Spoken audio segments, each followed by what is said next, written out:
स्वाधार योजना 2025-26 तर भरपूर सारे असे विद्यार्थी आहे की ज्यांच्या कमेंट्स आलेल्या आहे की आम्ही फॉर्म भरलेला आहे परंतु आम्हाला बँक डिटेल्स मागितलेली नाही आहे। तर बँक डिटेल्सचं ऑप्शन आहे, तुम्ही या प्रकारे म्हणजे या व्हिडिओमध्ये दाखवलेल्याप्रमाणे तुम्ही तुमची बँक डिटेल्स ॲड करा। कारण की जर तुम्ही बँक डिटेल्स ॲड केली नाही तर तुम्हाला जे तुमचे पैसे असणार आहे म्हणजे स्कॉलरशिप असणार आहे ही येण्यामध्ये अडचणी येऊ शकतात। तर बँक डिटेल्स कशी ॲड करायची स्वाधार योजना 2025-26 तर सर्वात प्रथम विद्यार्थ्यांना लॉग इन करून घ्यायचं आहे। तर तुमच्याकडे ID आहे आणि पासवर्ड आहे, ID टाका, पासवर्ड टाका, कॅप्चा टाका आणि लॉग इन करून घ्या। तर लॉग इन केल्यानंतर अशा प्रकारे तुम्हाला संपूर्ण ऑप्शन दिसून पडेल। यामध्ये तुम्ही फॉर्म भरलेला आहे ऑलरेडी। जर तुम्हाला चेक करायचं असेल तर ॲप्लिकेशनमध्ये तुम्ही बघू शकता, इथे क्लिक केल्यानंतर तुम्हाला तुमचा जो फॉर्म आहे हा भरलेला दिसून पडेल। कोणाचा फॉर्म अंडर स्क्रुनिटीमध्ये असेल किंवा कोणाचा फॉर्म हा अप्रूव्ह झालेला असेल तर यांचा फॉर्म अंडर स्क्रुनिटी आहे, तर यांचा जो फॉर्म आहे यांनी फिलअप केलेला आहे। तर बघू शकता आता यांना करायचं बँक डिटेल्स ॲड। तर फॉर्ममध्ये तुम्हाला बँक डिटेल्स कुठेच नाही आहे, तुम्ही बघू शकता इथे तुम्हाला एक ऑप्शन दिलेला आहे बँक अकाउंट डिटेल्स। तर इथे तुम्हाला क्लिक करायचं आहे। इथे क्लिक केल्यानंतर बघू शकता अशा प्रकारे संपूर्ण ऑप्शन येऊन जाणार। यामध्ये तुम्हाला तुमचा बँक अकाउंट नंबर टाका, इथे कन्फर्म बँक अकाउंट नंबर टाका, इथे बँक तुमचं जे नाव आहे म्हणजे अकाउंट होल्डर तर इथे तुम्हाला ते नाव इन्सर्ट करायचं आहे।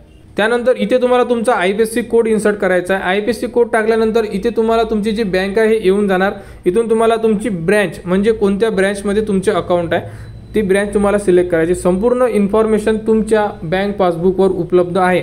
फक्त एकच गोष्ट लक्षात ठेवा की तुम्ही एकदा जर सेव्ह केलं तर तुम्ही बँक डिटेल्स एडिट करू शकणार नाही आहे। त्यामुळे बँक डिटेल्स ॲड करताना 1 2 वेळा 3 वेळा 4 वेळा 5 वेळा अकाउंट जो नंबर टाकणार आहे तुम्ही तो चेक करा, संपूर्ण माहिती ओके आहे का खात्री करून घ्या आणि त्यानंतरच तुम्ही चेकबॉक्सला क्लिक करून सेव्ह करा। एकदा सेव्ह झाल्यानंतर मी एडिट होणार नाही आहे। मी तुम्हाला वारंवार सांगण्याचा उद्देश हाच आहे की विद्यार्थी लास्ट इयरला सुद्धा चुका केल्या आणि ते विद्यार्थी एडिट करू शकलेले नाही आहे, मग त्यांना परत एखादं ॲप्लिकेशन देऊन ऑफिसला जाऊन ते एक्स्ट्रा प्रोसेस करायचं काम पडलं आहे। त्यामुळे 2025-26 मध्ये अशा चुका व्हायला नको।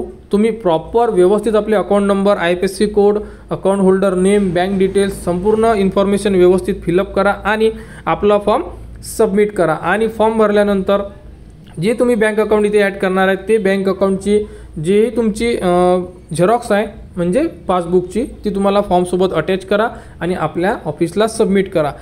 फॉर्म कसा भरायचा या संदर्भात संपूर्ण अपडेटेड व्हिडिओ या व्हिडिओच्या डिस्क्रिप्शनमध्ये दिलेले आहे, ते व्हिडिओ बघा। रिन्युअल विद्यार्थीसुद्धा आहे, नवीन विद्यार्थ्यांसाठी सुद्धा व्हिडिओ दिलेले आहे, व्हिडिओ बघा आणि आपले फॉर्म सबमिट करा।